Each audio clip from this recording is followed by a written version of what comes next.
Hi, everybody. I'm about 10 minutes early for the RV Women Hangout for June. Okay, 8th? I don't know what today is. Okay. So, anyway, if anybody's out there watching, hi. How are ya? I'm good. Just getting ready. Let's see. It is June 8th. Yes, I was right. And this is this week's RV Women Hangout. Now, I've sent some notifications to people, and they will be in your email, Gmail account. Hiya, Lori. I sent you an invite. It should be in your email address thing. Can you hear me? I hear somebody. Oh, okay. Somebody who didn't turn down. Maybe, let me go over here. Okay, there you are. Hello, how are you? It's Buffy. Yes, it is. Oh, good. Good to see you. Oh, Did you open up a separate window? no. I just clicked on the link that you just sent me on email for joining the, I guess, whatever forum or whatever. You can't really see me though, right? I can see just your face picture, like a Oh, photo. oh, okay. My avatar. Yes, your avatar. Okay. If you open up a new window, Okay. you can go to YouTube to Okay. my channel, and you should be able to see the comments and whatnot. Does that make sense? Yeah, the one that you just started 2 minutes ago. Yeah. Okay. Yeah. Lori Smith. Okay. Yeah. Okay. And that's kind of nice. You have to make sure that you've muted the volume on the second page that you've opened. And that's because it will feed back to here from there. You mean we're volume? This is, huh? No, on the second one that I opened. Mute it. Okay. And Here's then the first one.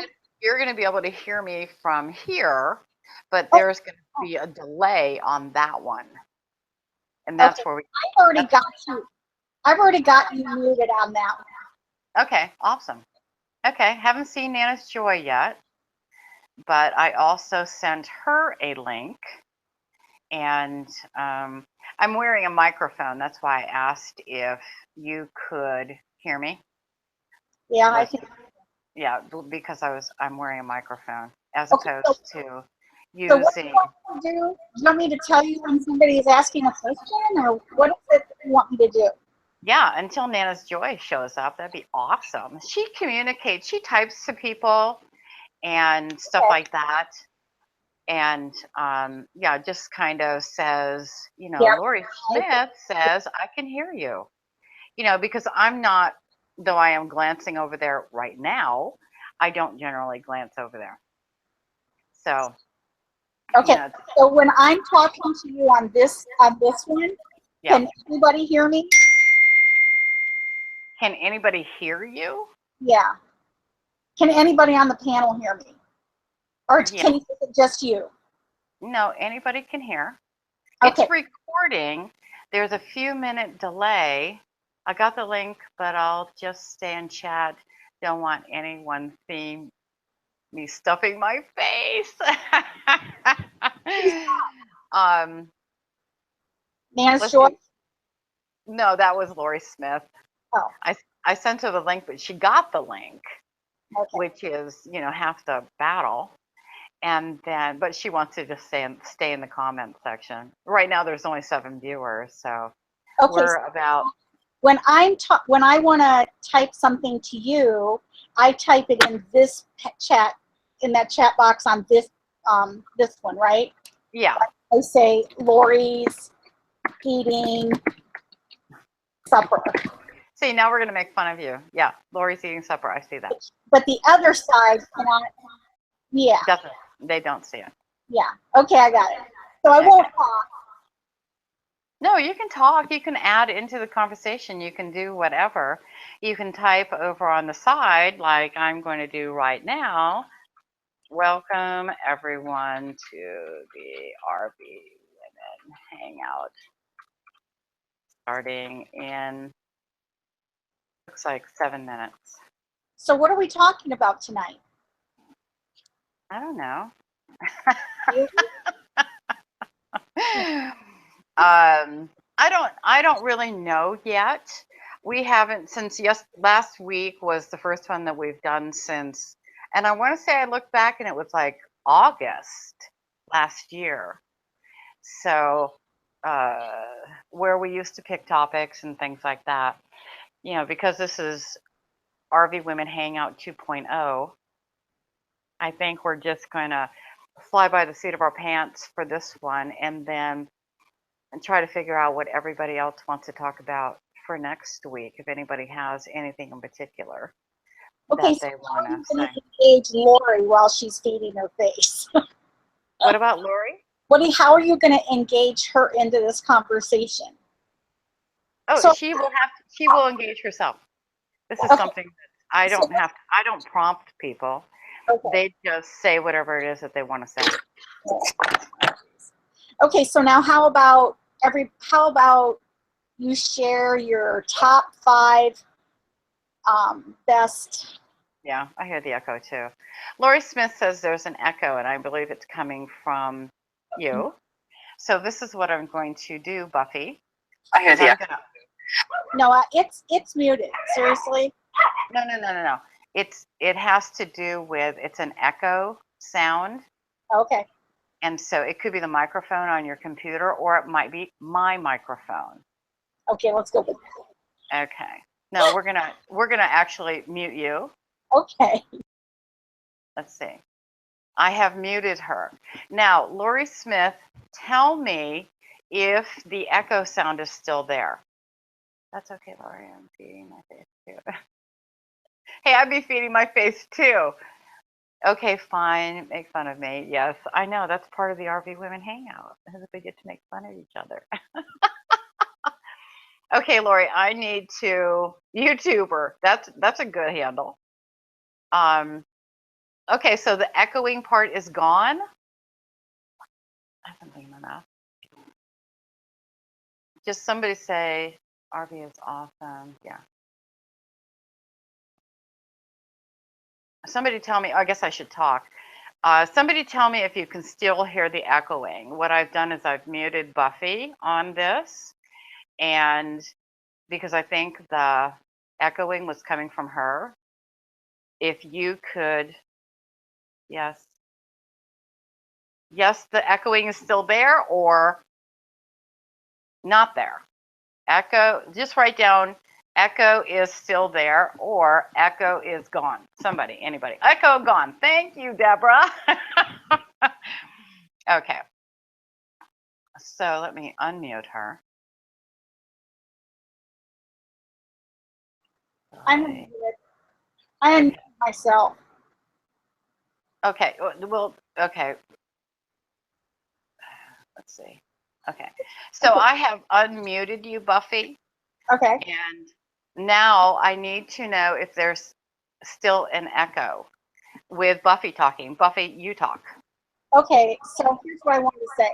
On the general page, which is the other one, the Hangout page, okay, there, the picture of you and you talking is delayed. Yes. Yes. That's why there's no point in watching that. Right. And that's why that page has to be muted because it's delayed. Okay. So okay, I got it. I just wanted to make sure that was normal. Yeah, that's normal. But okay, everybody seeing you in real time. Yeah, we're 3 minutes to the reality, you know, the RV Women Hangout.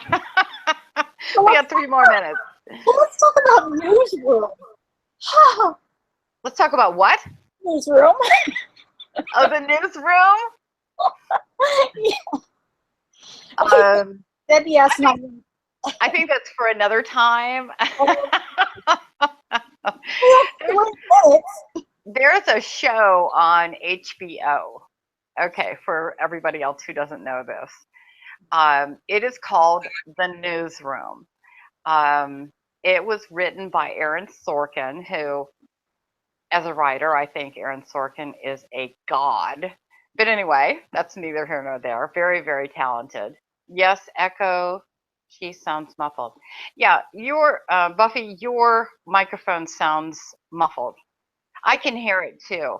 It Oh, sounds like a bad microphone, or no, are sir. you are you using your computer's microphone? Well, sure. Do you know how to adjust it at all? Uh, no. Okay. Where do you adjust it? I didn't even know you could adjust it. Oh. Um, and I see YouTuber, interesting handle. Your RV looks like a cabin, and that's because I am sitting in a cabin. This is not my RV. I decided to come in. It's really a long story, and if you watch my videos, you'll know what this is about. And my videos are at RV Lady on YouTube. Anyway, um, yeah, I'm not sitting in my RV. I'm actually sitting in the house. The internet connection's better from in here. And for this amount of bandwidth and whatnot, it's just better for me to be in the house. Um, but yeah, that's funny. No, not the RV. Okay, anyway, we have 1 minute to talk about um, the newsroom. Anyway, Aaron Sorkin wrote this show that aired on HBO a couple years ago, maybe, and really, really good. The first episode has you. That's just it. You know, it's an amazing, amazing thing. And for me, I'm so critical of any kind of television entertainment that for me to like that is just like, okay, I hate to sound all condescending, or I mean not condescending, but all full of myself. But yeah, I'm really critical, and I don't watch TV. There are some programs that I do watch in the newsroom. One of them is really excellent. It's smart and entertaining and witty and really well written, well acted. It's very nice. I'm also a big Game of Thrones fan, but that's more of a guilty pleasure. I don't know that it's written that well. I don't know that it's acted that well, but who cares? I don't care. I like period pieces. This is a period fantasy piece for people who don't understand Game of Thrones, but Game of Thrones is pretty funny. Oh my gosh, it's 7:01. It's time to start the RV Women Hangout. Hi, everybody, and welcome to the RV Women Hangout for today, June 8th of 2017. I'm RV Lady. Typically, I'm joined by Nana's Joy. Not really sure where she is. I know I sent her the link to come on. She may have forgotten. She hasn't been feeling well for the last couple of weeks, and that might be taking its toll. But she said she'd be here, but she's not. So she's just a liar. I forgive you, Nana's Joy. Last Thursday, when we started the RV Women Hangout again, which I'm calling this RV Women Hangout 2.0. And the reason for that is we used to do this pretty regularly, and we stopped because the parameters changed on how you do this, and I couldn't figure it out, and YouTube was kind of messing with us, and Google Plus Hangouts was gone, I thought. But lo and behold, yeah, it's not. So we're basically back to where we started. We went and found different I guess venues, different places that were providing this kind of video chat linking recording thing, and where people could join in on the conversation in video. Um, but they were never as good as what we had. Plus, I had to then download 90 minutes worth of conversation onto my computer and then upload it to YouTube, which was never any fun. Well, now I have to look. I think that's what they're covering. There is nothing but crap on TV. And when I say that, I mean, yeah, there's just crap on TV. It's commercials. That's all it is. It's a couple of minutes of really poor entertainment surrounded by 15 minutes of commercials for a half an hour show. It's horrible. Television is horrible. The news is horrible. I don't watch the news. I never have any idea what's going on, and I'm okay with that. As a matter of fact, about an hour and a half, 2 hours ago, I lost my cable. And not only that, I am in a rinky-dink nowhere place in North Carolina. And when you call the internet company, which this happened about 10 minutes to 4, or that's when I gave up and decided to call them. Yeah, I was the originator. Yeah. Anyway, when I went to call them, they leave you on hold and tell you how important your call is to them, and then they leave you on hold for about 3 minutes and then cut you off without talking to anybody. So you have to call them back, and then you get busy signal. Yeah, fun. RV, not TV. RV. Were you the originator of TV's? Oh, TV Women's Hangout. I don't know what that is. I don't know what TV Women's Hangout is. Oh, okay, RV, not TV. Got it. Yeah, I started this. Okay, I have no idea when. There are, all of the hangouts are somewhere on my YouTube channel from when I started to now. And yeah, I got that. And I just thought that it would be nice for people, for women, who want to be RVers, but really don't know the first thing about it, or they bought an RV and now they have questions. We've all been there. Well, some of us have been there and had all those questions. I bought an RV without knowing how to empty the black tank or the gray tank. Didn't know. Didn't even have a hose. Didn't even know it took a hose. And then I went on YouTube and found out all about it, and then went to Walmart and bought a hose, and then hooked it up and said, this is disgusting. I can't do this. And then I found out, yes, I can.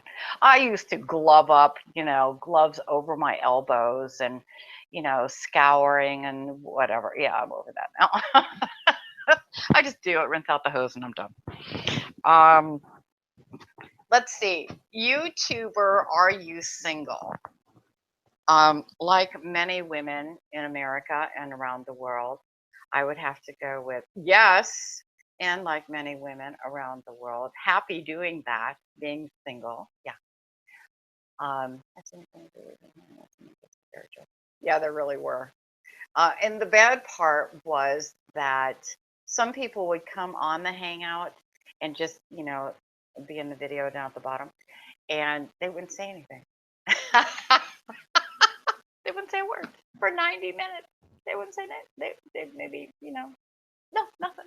They wouldn't say anything. It's funny. But, with 2.0, yeah, we're not doing that anymore. If what was really nice about when we did it before, where there were some people who would come on, they'd ask their question, and then they'd get off. And then somebody else would come on, ask their question, and then get off. It was fun. It was fun for them, I think. Being here in this little box doing this, for some people, it is very scary. I don't find it scary, but it's just who I am. And plus, I've been doing this for a long time. Plus, I make videos all the time, so I'm over it. RVs are awesome. Yeah, and there are actually a lot of single women RVers out there, and a lot of them are full-time, which that's me, full-time RVer. What kind of RV do you have? Oh, okay. And yeah, Buffy, you're supposed to kind of come on and ask that question, live. So I don't have to sit here and talk all the time. Why is it nobody wants to talk? They come on this video, they don't want to talk. I have a question for YouTuber. She's single and she loves to RV. What kind of an RV do you have? And yeah. I guess you'll have to type it in. You don't have to type it in. You can actually talk. No, because what you're doing is you're creating a separate conversation that I'm not part of, that I don't know what's going on because I'm not reading it. Okay. I'm new to that was just funny. Single is fun. Single is the best. Yeah. Okay, so being single then, what do you think is your most difficult hurdle to cross because you are single and RVing? What's the hardest part for you? If you could have a man around for something, what would it be and how did you get over it? Aren't you glad I asked?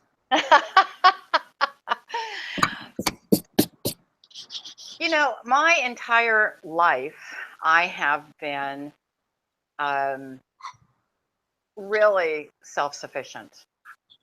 And so becoming a full-time RVer, hi, bye, that really didn't change. Now, the things that I cannot do, I hire professionals to do. Okay. I don't, it's not something that I understand my limitations, and I have known too many, let's call them males, who say one thing and really know nothing. So, and that includes professionals as well. I really don't comprehend that, but whatever. I was thinking getting an RV, but I am not sure. Oh. So now is that then you started this RV channel, and then so is your aim to help to educate and help these ladies to become more independent? I mean, is that, to me, that would be the service, or that would be the aim.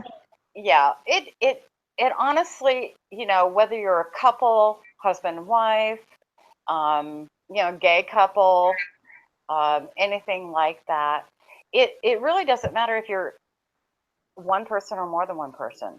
The responsibilities and the duties of our being remain the same. You're either capable of doing those things or you're not. But it does require physicality okay, it really doesn't require that much, but you have to be pretty solid, pretty able to do physical tasks. But as far as what the channel, okay, this forum in particular, the RV Women Hangout, yeah, it's here so that, and it's Joy. Oh, take your time, no worries. The idea behind this channel is just to enlighten, inform, provide people an avenue, women more particularly.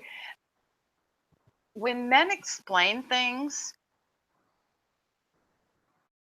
they might as well explain it in a language that you're completely unfamiliar with, because that's what they're doing.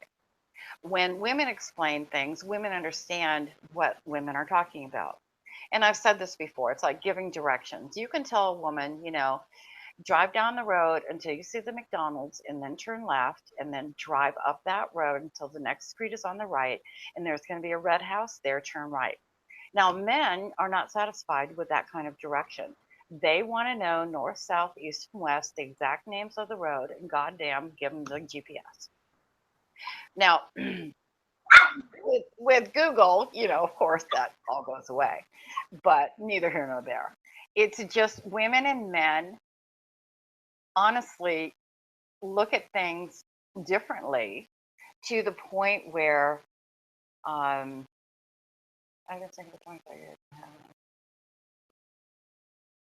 Yeah. There are very, very few times that I have said, gee, I wish I had a guy here to do this. Very few times. Okay, I can't think of any. I was just being nice. But reality is, yeah, there's never been a moment that I said, gee, I think a guy would be really great here. I have had men. It makes sense. We do everything else by ourselves. There isn't a reason why, other than just to have maybe the confidence that you know that you can get behind the wheel and drive down the road and live, till you get to wherever it is that you're going to stop, the gas station or whatever. I mean, to me, the hardest part would be to start. To just get. Okay, Zip, whatever you're doing, go do it just about anywhere else. Okay, it's a freaking cricket. Are you kidding me? Okay. Sorry, my dog disturbed me because he was chasing a cricket. And the reason I was kind of concerned is because I saw a very, very large black snake go underneath this house.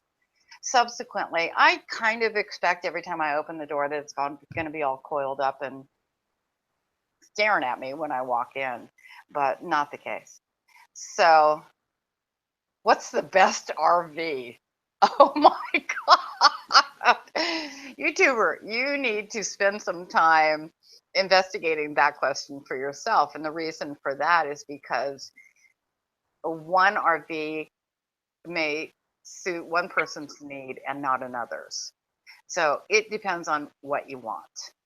And only you can really figure that out for yourself. There are Class A's, there are Class B's, there are Class C's. There are tents, there are pop-ups, there are trailers, there are fifth wheelers, there are all kinds of things. It takes oftentimes people buying several different RVs, and I'm in that category too, to determine which one is best suited. And I started out with a 36-foot Class A. I went then to because that was stolen by my brother. And then I went to a 28-foot Class C. And now I am in a 26-foot Class A. So,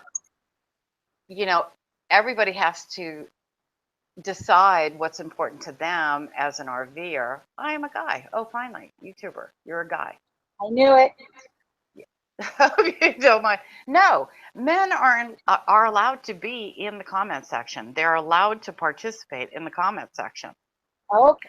They're not allowed to be on video, and the reason for that is because in the past, when we were doing the RV Women Hangout, men would come on and expose themselves. And when I say that, I would not be saying a mental exposure, but a physical one. And we were simply not interested in that. It's, what's the word I'm looking for? Oh yeah, really stupid. But we're not interested in the perversions that men feel necessary when it comes to having a video recording device in their hands. For some reason, they unzip their pants. I don't get it. I really don't. But whatever. Okay, got it, Cynthia. It's actually nice to have men, and we used to have men in our comment section all the time. And when people would ask, women would ask questions regarding whatever, how do I hook up a tow bar, or, you know, how do I install a fantastic fan? Um, the men would contribute, and then of course somebody would translate for the women in the audience. um, but it's like my followers on YouTube, I have always maintained probably somewhere around 70-75% women watch my channel. And the rest are made up of young children and men, I assume. um, it is, um, oh yeah, they expose themselves. Yeah. Especially young teenage boys. Yeah, they do that too. Charming, just charming. And I'll bet their parents are really proud. Um, yeah, yeah. It's my daughter just had a baby last year, baby boy. And she and I were chatting the other day. I'm just going to make this really quick. And I said, yeah, wait until he discovers his penis, because he's going to put his hand on it and he's never going to let go. I don't get it. And not only that, they think everybody else wants to share their joy. But yeah, I really cannot say. I have had men try to help me. And, first I was very courteous about it, and I would let them help me. And then, yeah, one like, drove me into a concrete post. And okay, yeah, there were 3 men that have actually driven me into a concrete post because, okay, they were obviously stupid, but, causing me thousands of dollars worth of damage on my RV. Um, there have been guys who want to help me when I'm hitching up the Suzuki. They want to come over and help me hitch it up. Yeah. And it's like I'm sitting behind the driver's seat and they're going like this, like this, like this. And then they miss it. They're standing right over it. And I have to back up and go forward and back up and go forward. When I do it myself, I drive up on it and I'm done. But, I think, that's penis on things. Yeah. What is that? I don't get it. But anyway, whatever. Um, Enough of that. And then I have to throw in that thing about that guy in North Carolina, you know, the thong man. What is that? That guy had to be 50 years old. And, North Carolina Beach in his thong, bare butt. I just don't get it. Okay. The old come on back syndrome. Yeah.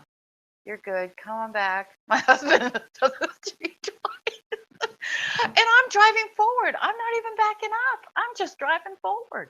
And honestly, I can hook up the Suzuki one try and I'm on it. And yeah, and now when men say, let me help you, I say, no, please, no. I said, don't be offended. But honestly, I got this. I don't mean to bruise anybody's egos. And I know men in today's society are really in flux as to what their role is, because so many women are successfully single, is what I like to call it. They're able to make their own money and do whatever they want and go on fabulous vacations, and there's no man standing there with his wallet open. They're doing it all themselves. And I think that's very difficult for many men to deal with. Women go to work, they have jobs, they make money, some of them a lot of money, and then they come home and have families and um, do all the things that are necessary to keep a home going. And then they get up and go do it the next day. They can buy their own cars, they can buy their own houses. And I can see where men would be, their egos would be a little, okay, and when I say a little, I mean a lot bruised. It's It's no more go out, kill something, bring it home, and let's eat it. You know, men don't do that. And unfortunately for men, they don't evolve either. I don't really get that.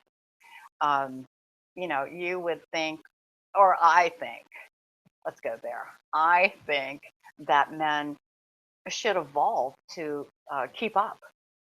And I see that many men do not. I'm not an RVer, however, I love you ladies. Okay, thanks. Thanks, Carla. Then you don't even have to be an RVer to be on this channel. I mean, a lot of times we talk about RVing, but some of the times we don't. My eyes. What do you mean? I was there in person, afraid he was going to come over and talk to us. Afraid. And Linda's so adorable that, you know, I know he wanted to. He was just looking for any kind of inspiration. And we were sitting on lounge chairs, and it would have been like right here. Couldn't have taken it. I would have been laughing so hard that I would have probably peed my pants because, you know, I'm an old lady. Okay, so true. Okay. But yeah, I feel bad for men because women are really independent, because women can do what it is that they want to do. Okay, yeah, let's talk about RVs. Who has an RV question? Anybody have an actual RV question? YouTuber, you're just gonna have to go and watch the video. Yeah, I don't like talk about my videos on this because this isn't the forum. This isn't what we're doing here. But what we're talking about is RVing. Does anybody have any questions as to what works, what doesn't work, what's fun, what's not fun? Staying at Walmart. There are absolutely no Walmarts in North Carolina that you can overnight at. None. They all have ordinances or whatever. And I think more and more Walmarts are going to get to be like that, mostly because there are some RVers that simply take advantage of it.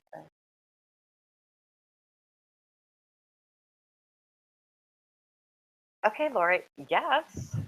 Are you kidding me? If you see a train wreck, don't you get your camera out? If you see a UFO, don't you get your camera out? Yeah. Okay, enough of that. No, I do not. Carla has asked, do you own the land that your RV is parked on? And the answer to that is no, I don't. I have rented this property, and I pay $300. Excuse me, I pay $300 a month for it. The house is uninhabitable. There is plumbing and there is electricity, and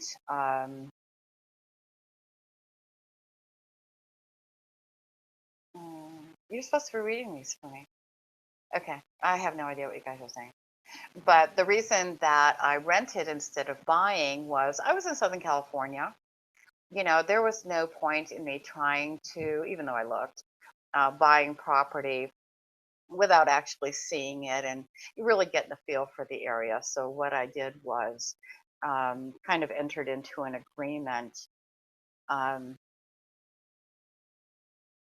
an agreement to, this is where you talk, you actually talk. Oh, okay. Yeah. YouTuber wants to know what's your really fun way to spend your time in an RV? What is it that you're doing? What is it that you look forward to most doing? Everything. You know, obviously, the reason that I bought a Class A is because of the windshield. It's enormous, and you can see everything, even as the driver. You get to see everything that's going by. I love to travel. I like to see what's out there. That's probably, because it came to my brain first, the most amazing part. But something I have to put before that is this is my house. It's on wheels. I can go anywhere I want. If I don't like where I am, I can move by simply getting behind the wheel, starting the engine, and driving away. When I stop, everything that I want or need is in that RV. The bed that I sleep on is comfortable to me. it doesn't have bugs on it like, say, a hotel room would. It's it simply is suited for me, and the fact, like your home is, like your bricks and sticks house is, it's suited to you, and that's how RVs become. So you roll down the road, and you have your house with you. It's fabulous, and I can stop even in traffic. When traffic is stopped, construction or an accident or whatever, and you're sitting there in your car watching the needle overheat because you're blowing the air conditioning. Yeah, I'm sitting in my RV at my dinette, checking my internet to see if I have any messages, and probably eating something because we're not moving anyway. Getting ice out of my freezer and making myself a cold drink, or just drinking some cold water, or going to the bathroom because my bathroom is there. Or if the accident's going to take long enough, hey, why not shower? So everything for me is right there. And I feel bad for people who are stuck in traffic with me. And I've been there where I was sitting in traffic for 45 minutes. Yeah, I shut off the RV. Turned on a fan because I have electricity that doesn't run off the battery, and because I have house batteries, and I get to do that. How do you do that? This How is do where you you do, how do you do licensing in each state, or do you just license it in your main state? I think she's talking about like your your motor homestay. vehicle license, your license on your vehicle. Yeah. License. Well, for me, currently, I'm registered in California. All my vehicles and my driver's license is California. Now, if I choose, I can get North Carolina. Um, I don't know that I'm going to do that. I don't know that I'm not going to do that. And here's the deciding factor. It's insurance. It might be cheaper for me to have North Carolina plates and a driver's license for insurance. I haven't done the comparison yet, and my plates are up in July, so I have to decide. The one caveat that is mildly an obstacle as far as I'm concerned is that I had the Suzuki smogged or emission checked, whatever you guys call it across the nation, um, last year. So it is not due for emissions, but the RV is. In California, you have to do it every other year. So the RV is. In North Carolina, there are emissions checking centers, and I can't imagine that California won't accept a certificate from North Carolina, but who really knows? Um, but I think I'm probably just going to keep the California plates, depending on insurance, and I may or may not be able to get insurance in North Carolina with California plates. Again, haven't investigated it. To me, penny saved, penny earned. And so I'm going to do whatever saves me a penny, because, pretty much who I am. Okay, Um, Peter wants to know, where have you traveled in your RV? I have done the length of California, gone up into Oregon. I've been in, Arizona, a little bit in New Mexico, basically the southern route. Texas, I was down in Texas. Um, okay, I have no idea when. Look on the video. But I went down to Corpus Christi and then stayed at Mustang Island. The really great part was I put the Suzuki and the RV on a ferry, and which was free, and went across this little, area, and that was a blast. Currently, I'm in North Carolina. I spent a winter in Florida, and really don't want to ever do that again. And so this year, and my desire is to actually go to Mexico. So, I'm putting that, actually, I had taken it off the burner, and now I'm kind of putting it back on. And I'm thinking about wintering in in Mexico on the Gulf side, go in through Brownsville like I was going to do before. And I was going to go down there before, and that's what I was doing in Lower Texas, was I was going to cut across at Brownsville and go down to the Yucatan. And then the bombing in Paris, as you'll recall, happened. And so me being a responsible foreign traveler, I was listed with the consulate and the U.S. consulate, and so they put out substantial warnings telling people that any outside the U.S. travel was not recommended. And basically, by saying that, that means if you get in trouble and you're in a foreign country, good luck. They're not going to help you. So, not really willing to go on, that kind of trip. So anyway, that's when I ended up in Florida. And though I did get to meet Nana's Joy there, which was really, really fun, the rest of it was, okay, the rest of it was, wretched. What they had done was Lake Okeechobee was very full. And so there's some river that whose name escapes me. And long story short, they opened up whatever keeps Lake Okeechobee from going down that river, and they dumped it all into the Gulf. And so the Gulf looked pretty much like the stuff that comes out of your black tank. Brown, shit brown. And so the beautiful turquoise water, and they did this 2 days before I got there. And so I wasn't aware of that. And so the first time I went to the beach, all I saw were dead things on the beach because all that fresh water killed, and dirt and filth and whatever, killed the sea life in the Gulf. Smart move, politicians.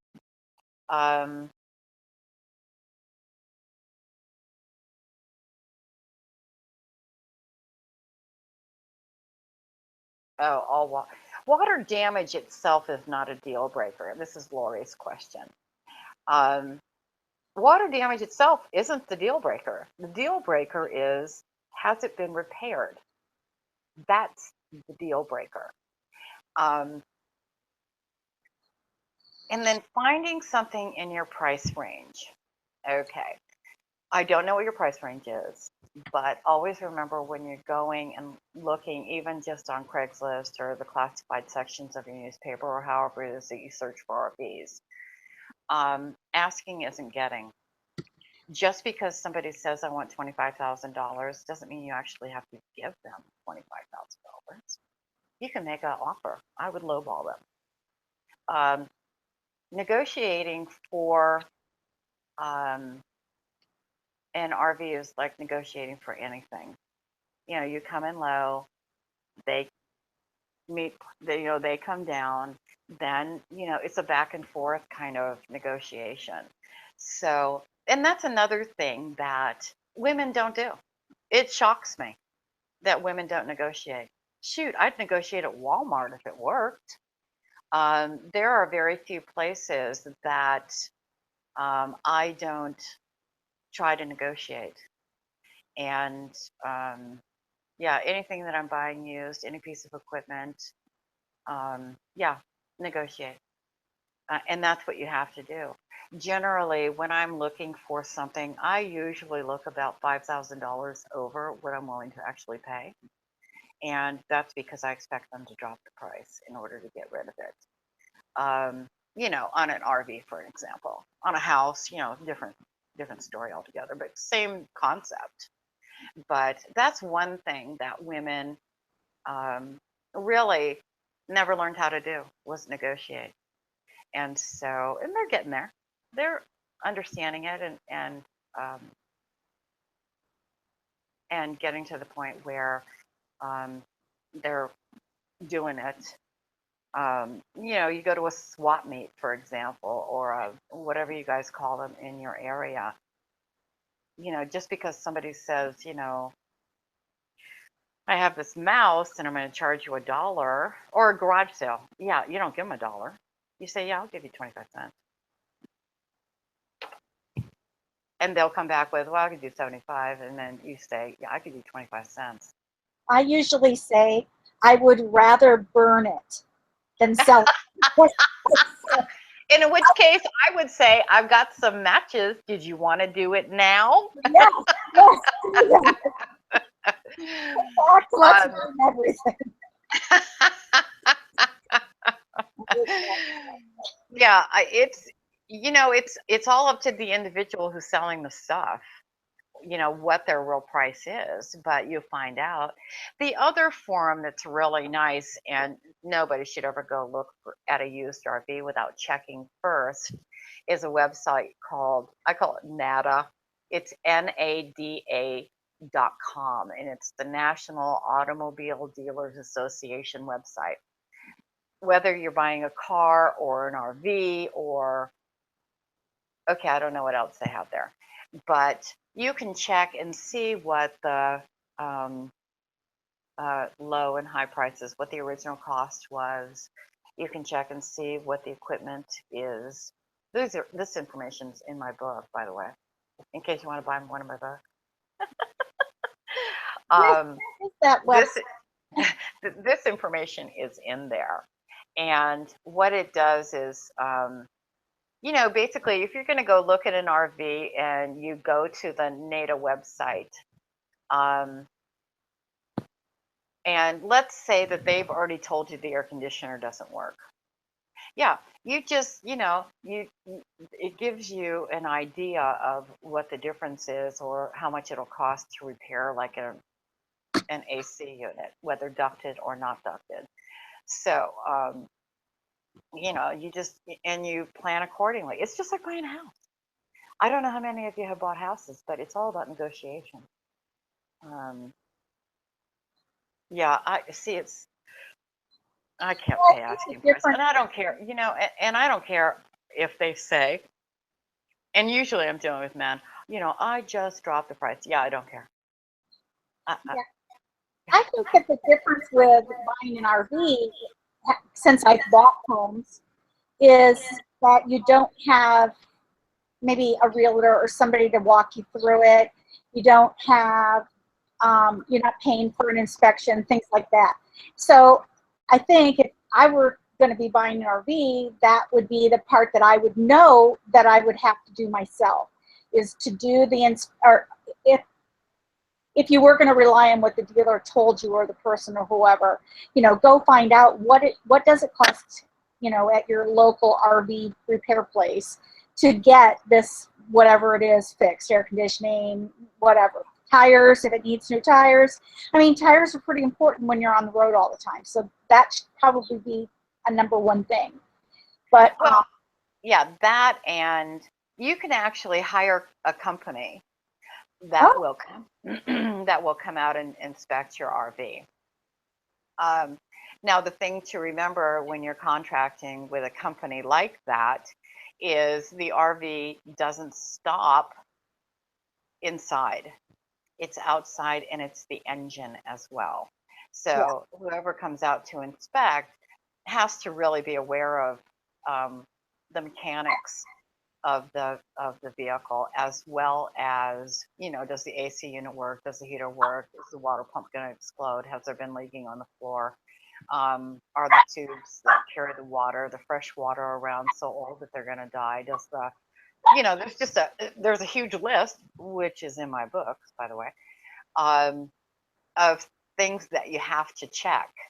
And if you don't and you buy it, that's when buyer's remorse sits in real heavy, because there are a few things on an RV that, if you're going to pay to have it done, can be done cheaply. They're all expensive. All you have to do is call up any place and, I want to tune up and I have an RV. Okay, that'll be $1,500. I have a Toyota Corolla and I want to tune up. Oh, that'll be $159.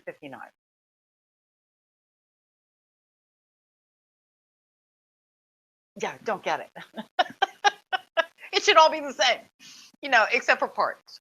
It should all be the same. But even on parts, it is, the parts for an RV are more expensive. Don't really get that. So you have to kind of hunt and peck and look and search, and you got to be willing to do that. Um,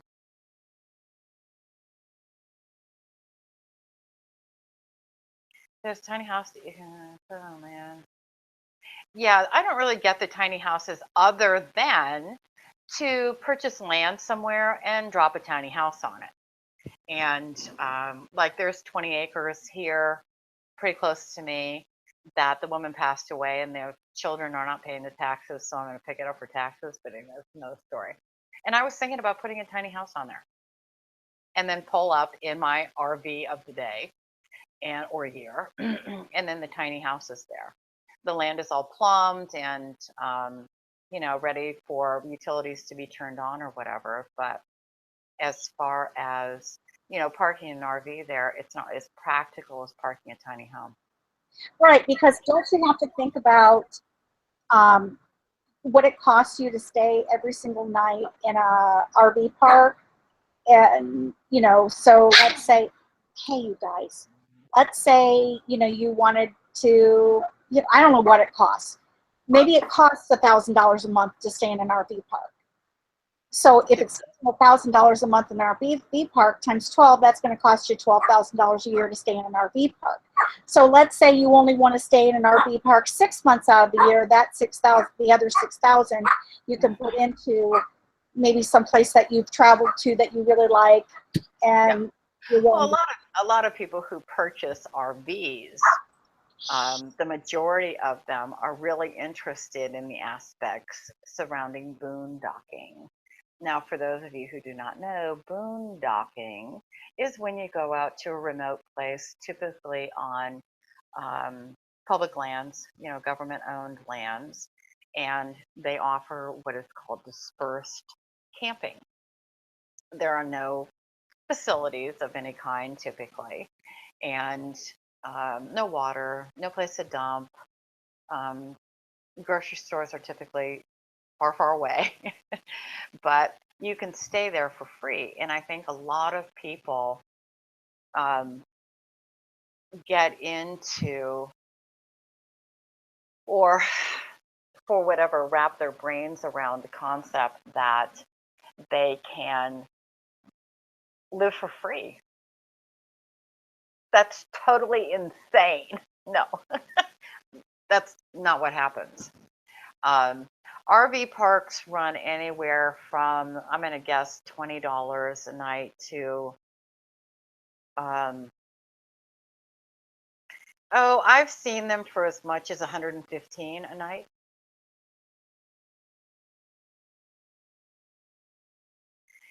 You can RV basically for free if you have a good off-grid setup. And I have no idea what that is. An off-grid setup sounds as though you're talking about power. Okay. Yeah, it's great to have power. Most. I think she means living off the grid. Oh. Like I think living? that's what she means, like living off the grid in an RV, living off the grid, which is power, water, all of the things that you're self-sustainable. Well, when you are living off the grid, you still have to dump your tanks, and you still have to have fresh water, and you still have to have gasoline and propane and or solar panels, and hope that it's not especially hot or cloudy.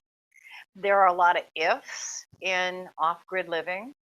I've watched a lot of people be kind of gung-ho about off-the-grid living and then give it up in a very short period of time. It's very hard work. It is just like an RV, continuous, just like a home, continuous work. People who truly live off the grid are maintaining gardens, and they have livestock and things like that. All of those critters need to eat.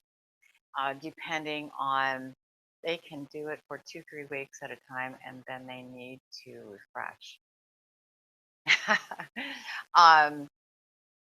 Yeah, I've seen a lot of people on YouTube, you know, and it's hard.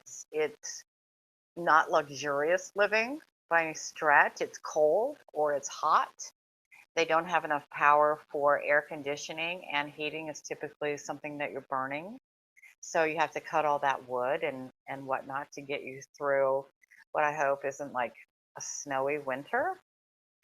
Just being here in February and March, oh my God, I was freezing.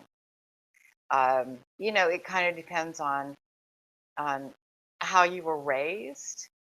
A lot of these people are, uh, people who have had city jobs of some responsibility and decide they're going to give it all up and go live off the grid. And yeah, I mean, you have to purify your water. There's just so much to do, and it's expensive.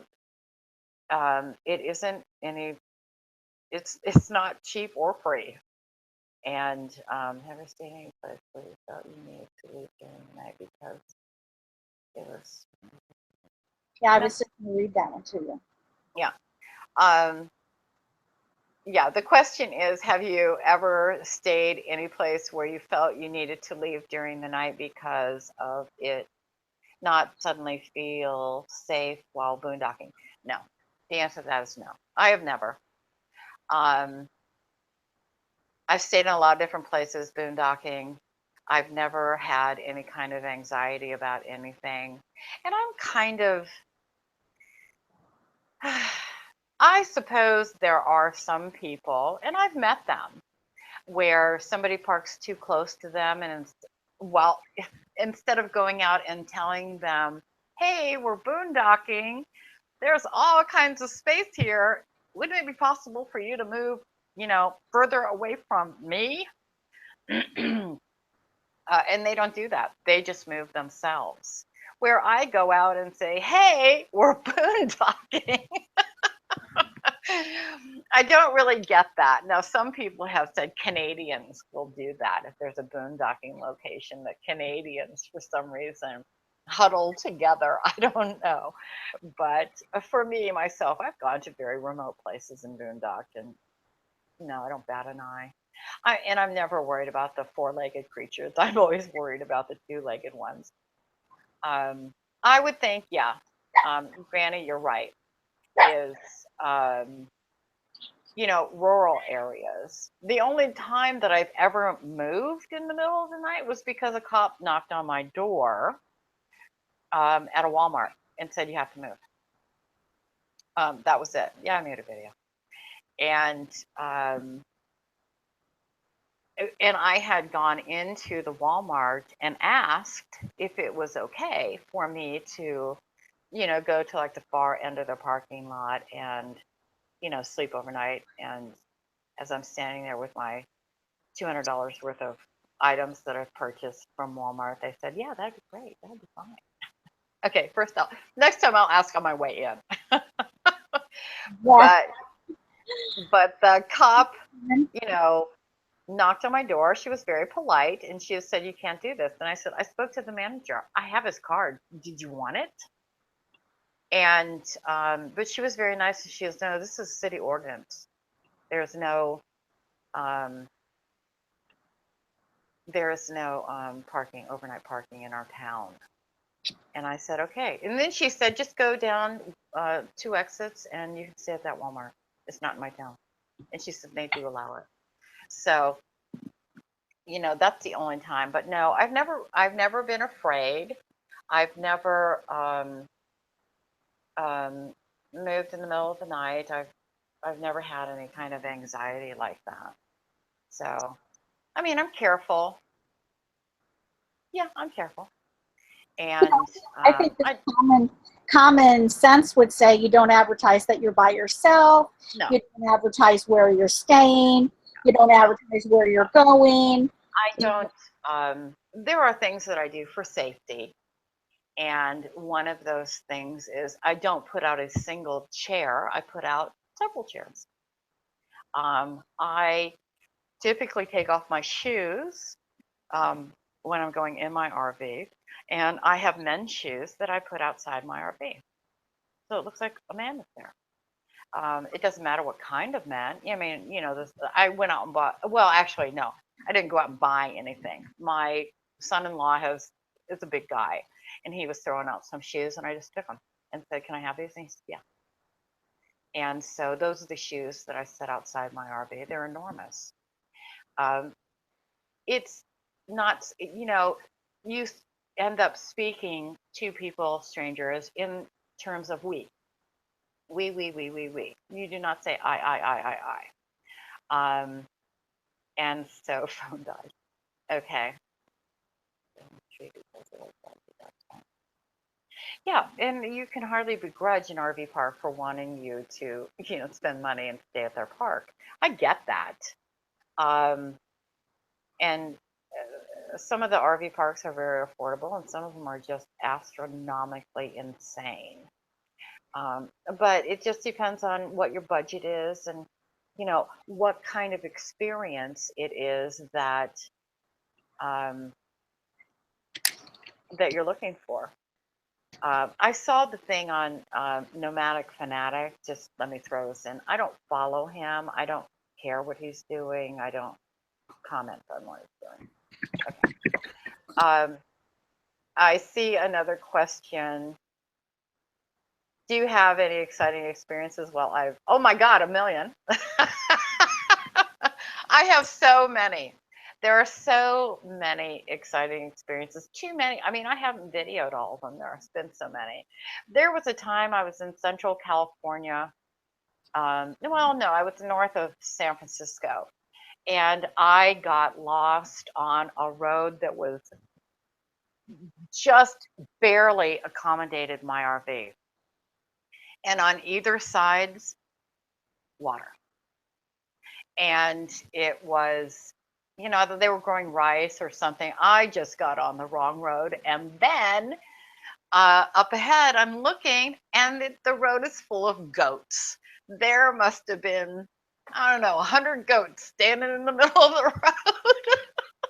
So here I am in my RV, driving down this road, no place to turn around, and goats have now surrounded my RV.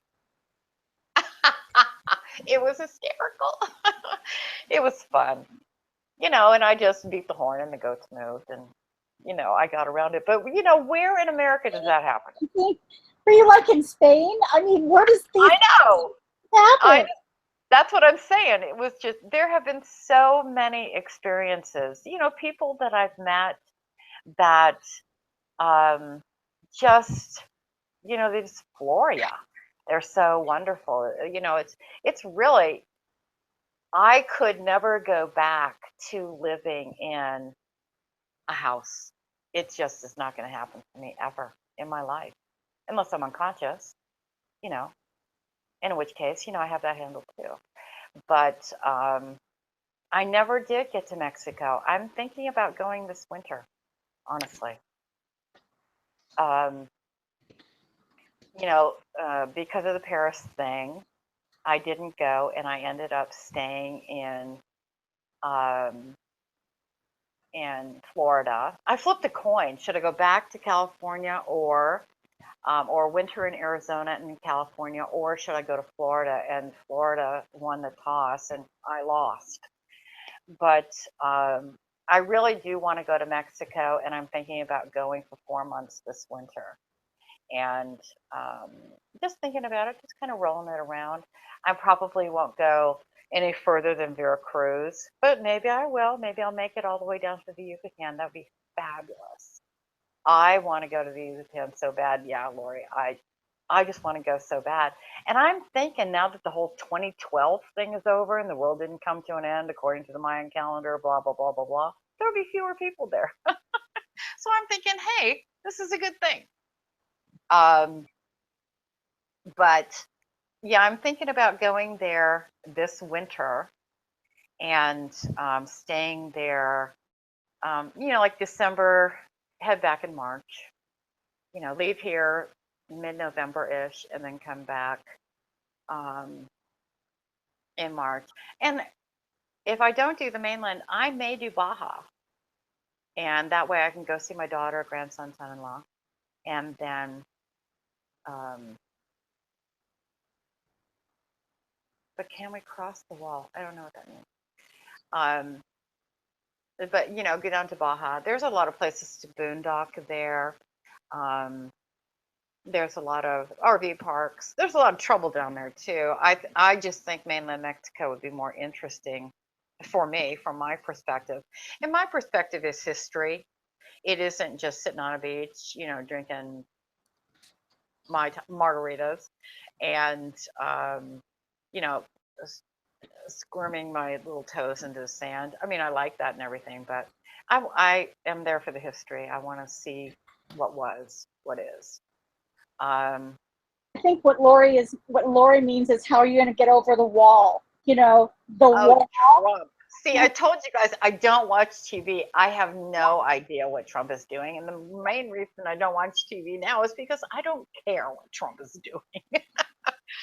But yeah, the wall, I think the wall swings both ways. I think we're still allowed to go to Mexico. Yep. They're just going to scrutinize the hell out of us coming back. So, and I'm fine with that. But is there going to be any retaliation? Is he ever going to get the wall? Probably not. Yep. It's a political move. It's all just BS as far as I'm concerned. But since you lived in Southern California, you lived with illegals coming and going. All the time. Yeah, all the time. Yeah. And there's a lot of. Yeah. The neighborhood where my house. Long story. Anyway, in the neighborhood that I lived in, it was kind of like the halfway point between Los Angeles and Tijuana. Okay, so they would steal cars in LA and then abandon them, in my neighborhood. Don't ask me why, I don't know. And then they'd steal a car from right around in that area and drive the rest of the way to TJ. And then leave it at the border and walk across. The way I found this out was I lost a little truck that way. My little yard truck got stolen and taken down to TJ. Or not to TJ, but to San Ysidro, which is the last town before you cross into Tijuana. But yeah, am I concerned with Trump and whatever he's going to do? No. Am I concerned with North Korea and what that lunatic is doing? No. Why? Because I can't control any of it anyway, so why think about it? Anyway, it is an hour since I've been yakking away. And so we used to do this for 90 minutes. Now we only do it for 60 minutes. And so I hope you will all join us next week. And are there any questions that I didn't answer? No, I can always sing Good Night Lady. No, that's okay. I said, no, that's okay. I said, no, that's okay. Thursday night. No. But I want to thank everybody for coming. I want to thank everybody for their participation. I hope to see y'all here next week. We're going to do this again on Thursday and of next week. And until then, you can see me on YouTube. And don't forget to buy my books. And smile and be brave. Talk to you later. Good night, all.